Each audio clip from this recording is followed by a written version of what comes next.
The great hall of the Galactic Council was quiet. Too quiet.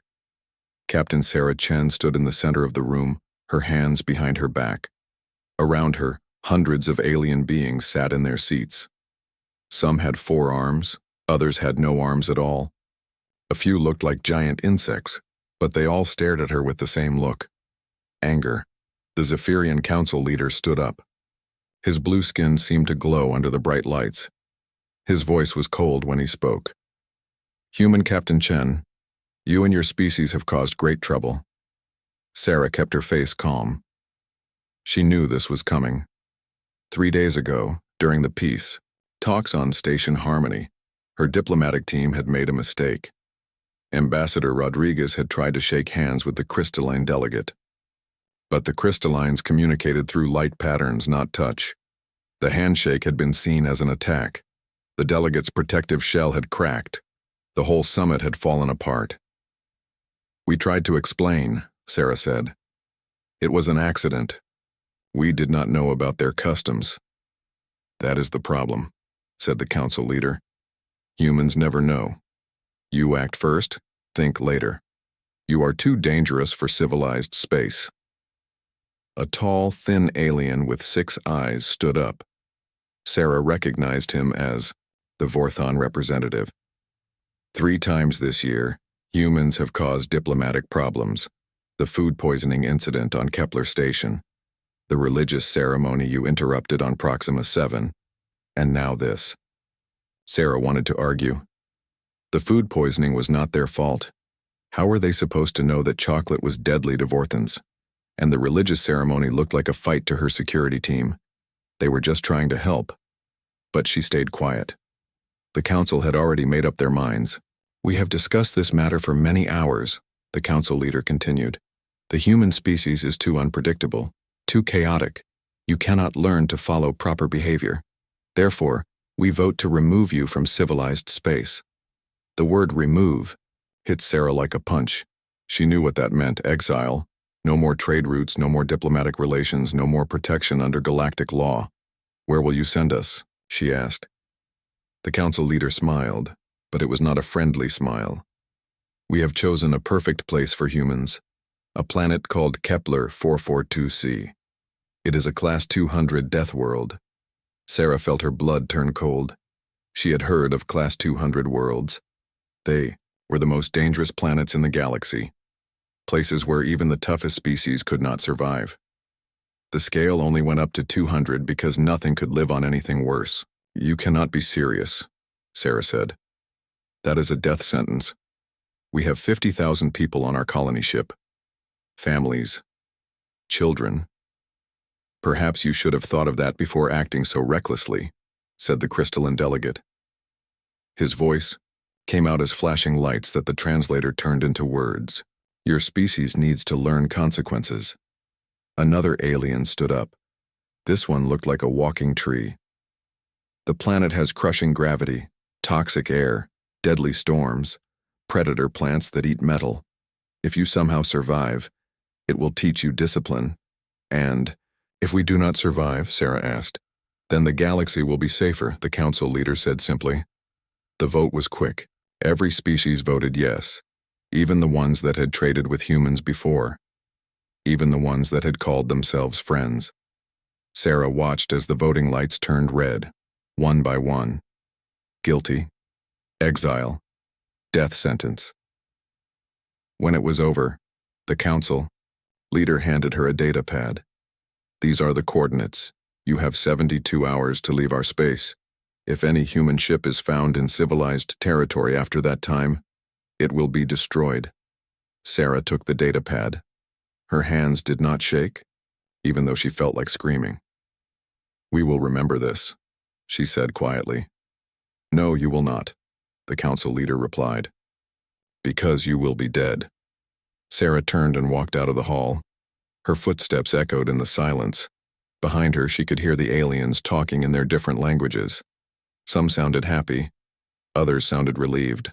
None sounded sorry. The shuttle ride back to the colony ship. Perseverance felt like the longest trip of her life. Sarah stared out the window at the stars. Somewhere out there was Kepler 442c. their new home, their grave. When she reached the ship, her crew was waiting. First Officer Jackson looked at her face and knew immediately. "How bad?" he asked. "Class 200 Deathworld," Sarah said. "We have 3 days." The bridge went quiet. Everyone knew what Class 200 meant. Chief Engineer Webb sat down hard in his chair. Dr. Martinez crossed herself. Navigation Officer Kim just stared at her console. "Captain," said Communications Officer Torres, "what do we tell the colonists?" Sarah looked around at her crew. These were good people, smart people. They had families on this ship. Dreams of a new world. Now those dreams were turning into nightmares. "We tell them the truth," Sarah said. "We tell them we are going to a dangerous place. We tell them it will be hard, but we do not tell them the Council expects us to die." "Why not?" asked Jackson. Sarah walked to the main viewer. On the screen, she could see other ships in the distance. Alien ships, going about their normal business, living their safe, civilized lives. "Because maybe the Council is wrong," she said. "Humans have survived worse things before. We survived ice ages. We survived plagues. We survived wars. Maybe we can survive this too." She turned back to her crew. "Send word to all departments. Emergency meeting in 1 hour. We have a lot of work to do and not much time to do it." As her crew hurried to their tasks, Sarah stayed on the bridge. She looked at the data pad again. The coordinates seemed to glow on the screen like a curse, but maybe, just maybe, they were something else. Maybe they were a challenge. The first thing that hit them was the smell. Even through the ship's filters, the air from Kepler 442c burned their noses. It smelled like acid and rotting metal mixed together. Captain Sarah Chen stood on the bridge of the Perseverance, watching the planet grow bigger on the screen. It looked angry. Tew. The whole planet was covered in dark red clouds that spun like hurricanes. Lightning flashed inside the storms, but it was not normal lightning. It was green and purple, and it never stopped. The ship's sensors screamed warnings about radiation, levels, and atmospheric toxins. "Landing site confirmed," said Navigation Officer Kim. Her voice was tight with fear. "The computers found a flat area near what looks like a dried lake bed. It is the safest spot within 1,000 miles.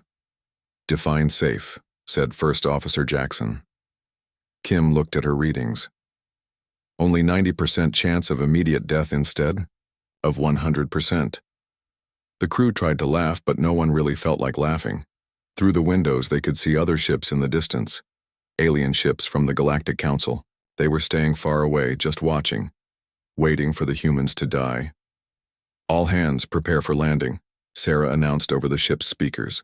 "Emergency protocols are now in effect. No one goes outside without full protective gear. No one goes alone. We stick to the plan." The plan was simple. Land the ship, set up basic shelter, try not to die long enough to figure out how to survive. The landing was rough. The planet's gravity was twice as strong as Earth's. When the ship touched down, several colonists were thrown to the floor. Old Mrs. Patterson broke her arm. Young Billy Santos threw up from the pressure, but they were alive. For now, Chief Engineer Marcus Webb was the first to put on a protective suit. The suits were thick and heavy, designed for the worst environments humans had ever found. But no human had ever tested them on a Class 200 world. "Atmospheric readings are off the charts," Webb said as he checked his equipment. "The air out there will burn through regular clothing in minutes. It will eat through skin in seconds." Dr. Elena Vasquez joined him at the airlock. She carried a medical kit and a portable scanner. "I need samples," she said. "Soil, air, water, if we can find any. We need to know what we are dealing with." Sarah nodded. "Take a team of 6, stay within sight of the ship, 30 minutes maximum." The airlock opened with a hiss. The team stepped outside onto the surface of hell. The gravity hit them immediately. Each step felt like walking through thick mud. The air shimmered with heat and chemical fumes. Even through their suits, they could feel the planet trying to kill them. The ground was covered in what looked like black glass. But when Webb knelt down to examine it, he saw it was moving. Tiny creatures lived in the glass-like surface. They looked like worms made of metal, and they were eating the rocks. "Captain," Webb's voice crackled over the radio. "You need to see this? The whole planet is alive." That was when the first attack happened. Something burst out of the ground near Dr. Vasquez. It looked like a plant, but plants on Earth did not have teeth. This thing was tall as a person, with thick green stems and a mouth full of sharp metal spikes. Acid dripped from its teeth and sizzled on the ground. "Move!" shouted Security Chief Torres. He fired his weapon at the plant thing. The energy blast hit it square in the center, but instead of dying, it seemed to get bigger. More of them started coming up from the ground. Dozens of them. They made a sound like grinding metal when they moved.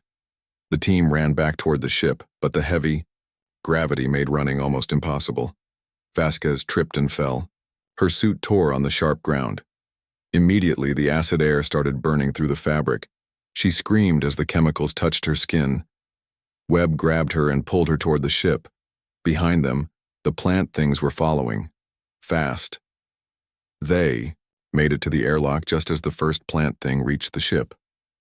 Its acid teeth bit into the metal hull and started eating through it. "Emergency seal," Sarah shouted.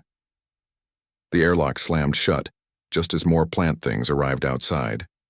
In the medical bay, Dr. Vasquez looked at her burns. The acid had eaten through her suit and burned her arm. The skin was red and bubbling. But something strange was happening. Instead of getting worse, the burns were starting to heal. "That's impossible," she said, staring at her arm. "Acid burns don't heal this fast." She ran tests on her blood. The results made no sense. Her body was adapting to the acid. Somehow, in just 30 minutes on the planet, her cells had started changing. Meanwhile, Webb was studying the samples they had collected. The metal-eating worms, the acid-spitting plants, even the air itself. Everything on this planet was designed to kill, but it was also incredibly efficient. "Captain," he said over the intercom, "I think I understand why this planet is so dangerous. Everything here has evolved to survive in the worst possible conditions. They don't just live here, they thrive here." "What does that mean for us?" Sarah asked. Webb looked at his readings again.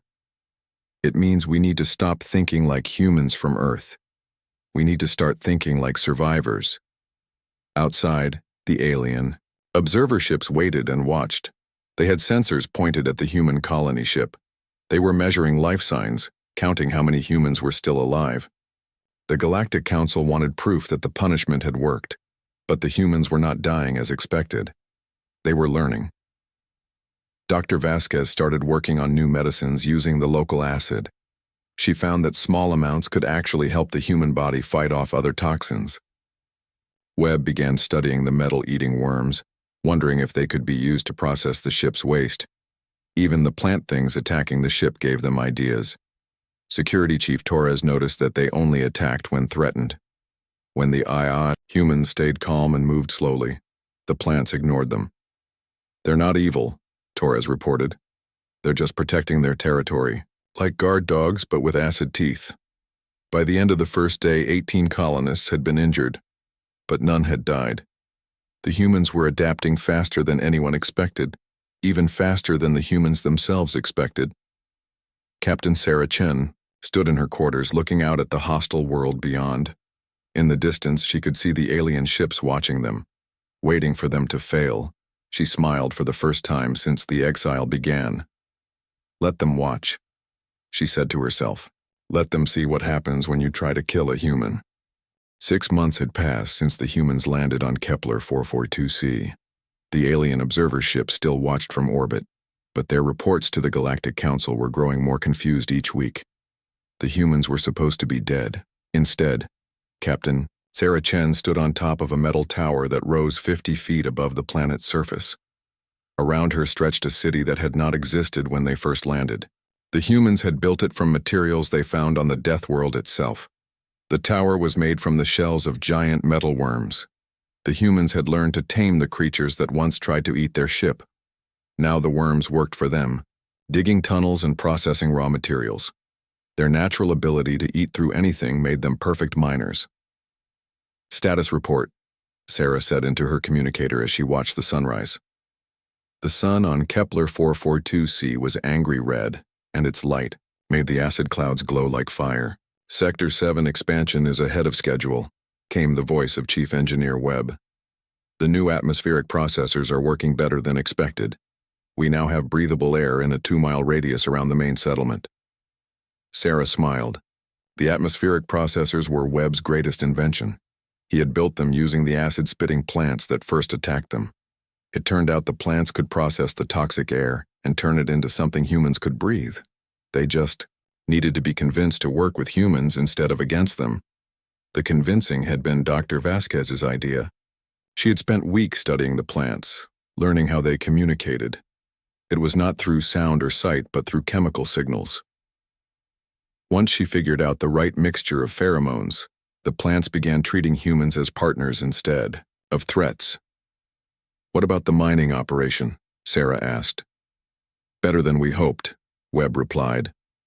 "The crystal formations in the deep caves are incredible.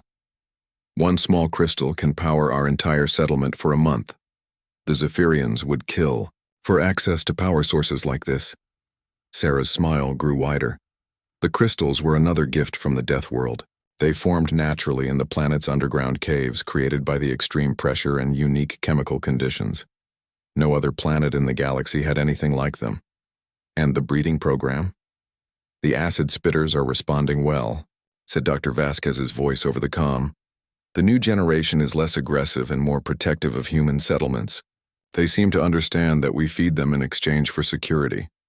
The breeding program had been controversial at first. Some colonists thought it was too dangerous to work with the creatures that had tried to kill them. But Sarah had pushed for it anyway. If they were going to survive on this world, they needed to work with it, not against it. The results spoke for themselves. The acid-spitting plants now formed a living wall around the human settlement. They attacked anything that threatened the colonists but left humans alone, better than any security system they could have built. Sarah climbed down from the tower and walked through the settlement. It looked like no human city that had ever existed. The buildings were grown rather than built, shaped from modified plant structures that could resist the planet's acid storms. The streets were lined with metalworms that served as both transportation and waste disposal. Children ran through the streets, playing games that would have terrified their grandparents. Little Amy Santos rode on the back of a young acid spitter like it was a pet dog. Her friend Tom Patterson was having a race with some metalworms, seeing who could dig the fastest tunnel. These children had been born on Kepler 442c. They were different from their parents in small but important ways. Their bones were denser, adapted to the heavy gravity. Their skin had a slight greenish tint that helped them process the trace amounts of acid in the air. Their reflexes were faster, their immune system stronger. The adults were changing too, but more slowly. Dr. Vasquez had documented the changes in her medical reports. Humans who stayed on the planet for more than 3 months showed improved resistance to toxins. Their muscle mass increased to handle the gravity. Their eyesight improved to see better in the dim red light. "Captain Chen," called a voice behind her. She turned to see Lieutenant Martinez running toward her. He was one of the original security team, but now he managed the planet's defensive systems. "What is it, Martinez?" "The alien observation ships are getting closer," he said. "They have been moving into lower orbit for the past week. Our long-range sensors detect weapons charging." Sarah frowned. For months, the alien ships had been content to watch from a distance. If they were getting closer, it meant something had changed. "Any communication from them?" "Nothing official, but we have been picking up encrypted transmissions between their ships and Galactic Council headquarters. Our translation computers can only decode parts of it, but the words we can understand are not friendly." Sarah nodded. She had expected this day would come. The aliens had sent humans to this planet to die.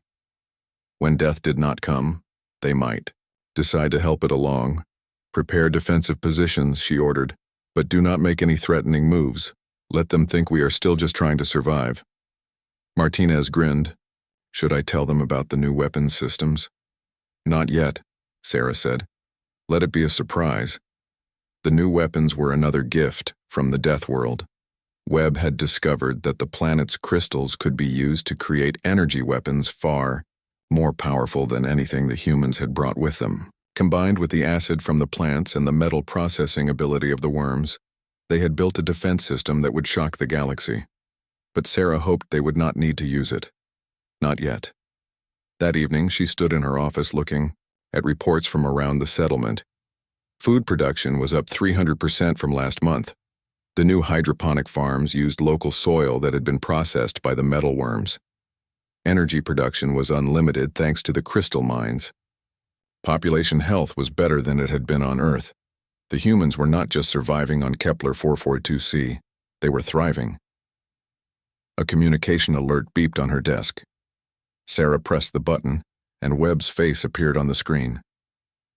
"Captain, you need to see this," he said. His voice was excited. "I have been analyzing the long-range sensor data. There are other planets like this one, dozens of them. Class 200 Deathworlds that the Galactic Council has marked as uninhabitable. What about them? They all have the same types of resources. Power crystals, useful organisms, rare minerals. The aliens have been avoiding some of the richest planets in the galaxy because they are too dangerous." Sarah understood immediately. "But they are not too dangerous for us." "Not anymore," Webb confirmed. "Captain, we could build an empire on worlds like this, places where no other species can survive, but humans can thrive." Sarah looked out her window at the settlement below. Human children were playing in gardens that grew in soil that would kill most aliens.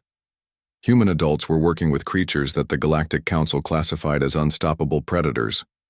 Maybe the aliens had made a mistake when they exiled humanity. Maybe they had not given humans a death sentence. Maybe they had given them the keys to the galaxy. 2 years after the exile, Admiral Sarah Chen stood on the bridge of her flagship, the New Earth.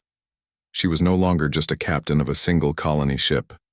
She was the leader of the Terran Deathworld Alliance, and she commanded a fleet that would have been impossible to imagine when she first landed on Kepler 442c. The ships around her were unlike anything the galaxy had ever seen. They were not built in traditional shipyards. They were grown from the living metal that the humans had learned to cultivate on their Deathworld. The hulls could repair themselves when damaged. The weapon systems used energy crystals that made traditional power sources look like candles. "Admiral, we are approaching the edge of Galactic Council space," reported Navigation Officer Kim. She had grown stronger during their time on the Deathworld. Her hair now had streaks of silver green, a sign that her body had adapted to process the planet's unique radiation. "Any response to our transmission?" Sarah asked. "Nothing yet," said Communications Officer Torres. "But our long-range sensors are detecting massive fleet movements. Every major council species is sending ships to the border." Sarah was not surprised.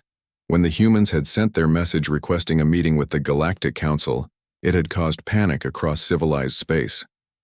The Council had believed all humans were dead. The sudden appearance of human ships had shocked them. The fleet that surrounded Sarah's ship told the story of human survival. 50 vessels in total, each one crewed by people who had been forged in the fires of a death world. These were not the same humans who had been exiled 2 years ago. These were survivors who had learned to thrive in conditions that would kill most other species. "Message coming in from the Council fleet," Torres announced. "It is Admiral Zektar of the Zephyrian Navy." "Put him on screen," Sarah ordered. The main viewer flickered to life, showing the blue-skinned face of the Zephyrian Admiral. His expression was a mixture of shock and fear. Behind him, Sarah could see other council representatives gathering around his command chair. "This is impossible," Admiral Zektar said without any greeting. "Humans cannot survive on Class 200 Deathworlds. Our scientists confirmed this." "Your scientists were wrong," Sarah replied calmly. "We request permission to enter council space for diplomatic discussions." "Diplomatic discussions?" The Zephyrian's voice rose in pitch. "You were exiled. Permanently. You have no right to return." Sarah gestured to someone off-screen. A moment later, Chief Engineer Webb appeared beside her. But he looked different now.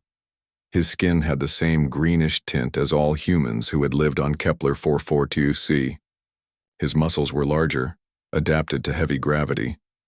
Most striking were his eyes, which now had flecks of crystal blue in them. "Admiral Zektar," Webb said politely. I believe you remember me. I was the chief engineer on the colony ship Perseverance. I would like to show you something. Webb held up a small device that looked like a metal flower. This is a standard Council plasma weapon, military grade. Please observe. He activated the device, and a beam of deadly energy shot out. Then Webb did something that made every alien on the Council ship freeze in terror. He reached out and grabbed the plasma beam with his bare hand. The energy that should have disintegrated his arm simply flowed around his fingers like water. His skin glowed briefly, then returned to normal. Human physiology has adapted significantly during our time on Kepler 442c, Webb explained casually. Plasma weapons are no longer effective against us. Neither are most forms of radiation, toxic gases, or extreme temperatures. Admiral Zektar's face went pale. Behind him, Sarah could hear other council members talking in urgent whispers. That is not possible, Zektar whispered. Many things are possible when you stop thinking inside the boundaries of civilized space, Sarah said. We have learned much during our exile. We have discovered resources that your people cannot even imagine. We have tamed creatures that your military classifies as unstoppable. We have made homes on worlds that your surveys mark as uninhabitable. She paused, letting that sink in. And we are not alone anymore. The view screen split, showing feeds from other human ships. Each one revealed crews that had been transformed by their experiences on Deathworlds. Some had the metallic sheen of people who had lived among crystal formations. Others moved with the fluid grace of those adapted to underwater worlds. All of them looked healthy, strong, and confident. In the past 2 years, we have established colonies on 17 Class 200 Deathworlds, Sarah continued. Worlds that you declared impossible to inhabit. We now have a population of over 2 million humans spread across the galaxy's most dangerous planets. Admiral Zektar looked like he was going to be sick. 2 million? But there were only 50,000 of you. Birth rates are very high when people are happy and have unlimited resources, Sarah explained. Deathworlds are rich in ways that civilized space cannot comprehend. Every planet you told us to avoid has become a thriving human colony. Dr. Vasquez appeared on another section of the split screen. Her transformation was even more dramatic than the others. Her skin had a crystalline quality that seemed to absorb and reflect light. When she spoke, her voice had an odd harmonic quality. We have also made friends, she said. The galaxy is full of species that the Council has ignored or exiled. Beings that live in environments too dangerous for civilized races. They have been waiting for someone who could survive alongside them. The implications hit Admiral Zektar like a physical blow. You have formed alliances with hostile species. We have formed alliances with survivors, Sarah corrected. Species that your people labeled as too dangerous, too primitive, or too alien. It turns out that when you can survive in the same conditions, communication becomes much easier. Sarah stood up from her command chair. Around her, the bridge hummed with technology that no Council scientist could understand. Plants grew along the walls, processing air and providing light. Metalworms moved through transparent tubes carrying messages and supplies. Everything worked together in ways that seemed impossible. We are not here to ask for forgiveness, Sarah announced. We are here to inform you of new realities. The Terran Deathworld Alliance now controls resources that dwarf anything in civilized space. We have access to energy sources, rare materials, and technologies that your people have never seen. She smiled, and it was not entirely friendly. We are also here to thank you. Thank us? Zektar looked confused. If you had not exiled us, we never would have discovered our true potential. We would have remained weak, dependent on your approval and your trade routes. Instead, you gave us the greatest gift possible. You gave us adversity. Sarah gestured to her crew. Look at us now. We are stronger, smarter, and more capable than any humans in history. We have evolved beyond what we were when you knew us. Admiral Zektar was quiet for a long moment. When he spoke again, his voice was very small. What do you want from us? Recognition, Sarah said simply. Formal acknowledgement of our territorial claims. An apology for the attempted genocide. and a new treaty that recognizes the Terran Deathworld Alliance as an independent galactic power. And if we refuse? Sarah's smile grew wider. Then you will learn why the galaxy's Deathworlds are classified as Class 200. The emergency session of the Galactic Council was the largest gathering in their history. Representatives from every member species filled the Great Hall. They had come to discuss the human problem, but none of them knew what to do about it. Admiral, Sarah Chen sat in the center of the hall, exactly where she had stood 2 years ago when they sentenced her people to death. But everything else had changed. She was no longer a desperate captain begging for mercy. She was the leader of an alliance that controlled resources beyond the Council's imagination. The Council leader still had blue skin, but his confident glow was gone. He looked tired and afraid. Around him, the other representatives whispered in their native languages. Some looked angry, others looked scared. All of them looked confused. The human admiral claims her people now control 17 Class 200 Deathworlds, the Council leader said to the assembly. Our observers confirm this is true, but we do not understand how it is possible. Perhaps they are lying, suggested the crystalline delegate. His light patterns flickered nervously. Perhaps they have found some technology that makes survival easier. Sarah stood up. Would you like a demonstration? Before anyone could answer, she pressed a button on her wrist device. The air in the hall shimmered, and 3 large objects materialized in the space above the Council seats. They were Council warships, 3 of the most powerful dreadnoughts in the galaxy. But they were not moving. They hung in the air like toys, completely helpless. These are your ships, Sarah announced calmly. The ones you sent to destroy us if negotiations failed. They are now under our control. Panic erupted in the hall. Representatives jumped from their seats, shouting orders into communicators. Alarms began ringing throughout the station. How is this possible? The Council leader demanded. Chief Engineer Webb appeared on a holographic screen above Sarah's head. His transformed appearance made many of the aliens step back in fear. The ship's computer systems use quantum processors, Webb explained as if he was teaching a class. On Kepler 442c, we learned to communicate with quantum-level organisms, microscopic life forms that exist in quantum states. They can interface directly with your computers. He smiled, showing teeth that now had a metallic sheen. We asked them nicely to help us. Quantum organisms are very reasonable when you speak their language. This is an act of war, shouted the Vorthan representative. No, Sarah said. This is a demonstration.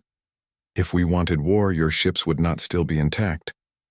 She gestured again, and the 3 dreadnoughts gently lowered to the floor of the hall.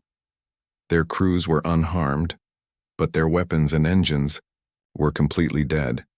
We do not want to fight you, Sarah continued. We want to trade with you. The resources we control could benefit everyone in the galaxy, but we will not be ignored or threatened. Dr. Vasquez materialized next to Sarah using the same technology that had brought the ships. Her crystalline appearance caught the light and threw rainbow patterns across the walls. In the past year, we have made contact with 43 species that the Council has never encountered, she reported. Species that live in the deep cores of gas giants, beings that exist in the hearts of stars, creatures that swim in oceans of liquid metal. She paused to let this information sink in. All of them have been waiting for someone who could survive in their environments. All of them have technologies and knowledge that could advance galactic civilization by thousands of years. But you chose to exile us instead of working with us, Sarah added. You chose fear over cooperation. The Council leader's voice was barely a whisper. What do you want from us? Sarah walked to the center of the hall. With each step, small plants grew from the floor beneath her feet. The plants were not damaging the station, but they were clearly alien, clearly from a Deathworld. First, formal recognition of the Terran Deathworld Alliance as an independent galactic power, she said. Second, exclusive rights to all worlds classified as Class 150 or higher. Since you consider them uninhabitable anyway, this should not be a problem. That is hundreds of worlds, protested the tree-like representative. Thousands, Sarah corrected, and every one of them is rich with resources you cannot access. Third, she continued, a formal apology for the attempted genocide of the human species. Attempted genocide? The council leader looked shocked. We were trying to teach you discipline. By sending 50,000 people, including children, to a planet you knew would kill them, Sarah said coldly. What would you call that? The hall was silent. No one had an answer. Fourth and finally, Sarah said, new trade agreements. We are willing to share some of our discoveries with the council, but as equals, not as subjects. And if we refuse? Asked the crystalline delegate. Sarah smiled. Around her, the plants on the floor began to grow taller. They were beautiful, but everyone in the hall could smell the acid they were producing. Then you will discover what happens when a Class 200 Deathworld comes to visit civilized space, she said softly. The vote was held in private session. It took 6 hours of debate, but the result was inevitable. The council had seen what humans could do now. They had seen their most powerful ships disabled in seconds. They had seen technologies that their scientists could not explain. When the session ended, the council leader stood before the assembled representatives and the human delegation. The Galactic Council officially recognizes the Terran Deathworld Alliance as an independent galactic power, he announced. We acknowledge their territorial claims to uninhabitable worlds. We express regret for the misunderstanding that led to the human exile. He paused, clearly struggling with the next words. We welcome the opportunity for peaceful trade and cooperation. Sarah nodded graciously. We accept your recognition and look forward to mutually beneficial relationships. The council leader sat down heavily. Around him, other representatives looked like they had aged years in a single day. As Sarah prepared to leave, the crystalline delegate approached her.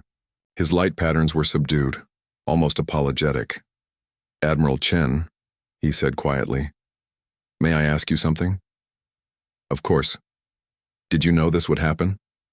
When we first exiled you, did you know you would become so powerful? Sarah considered the question carefully.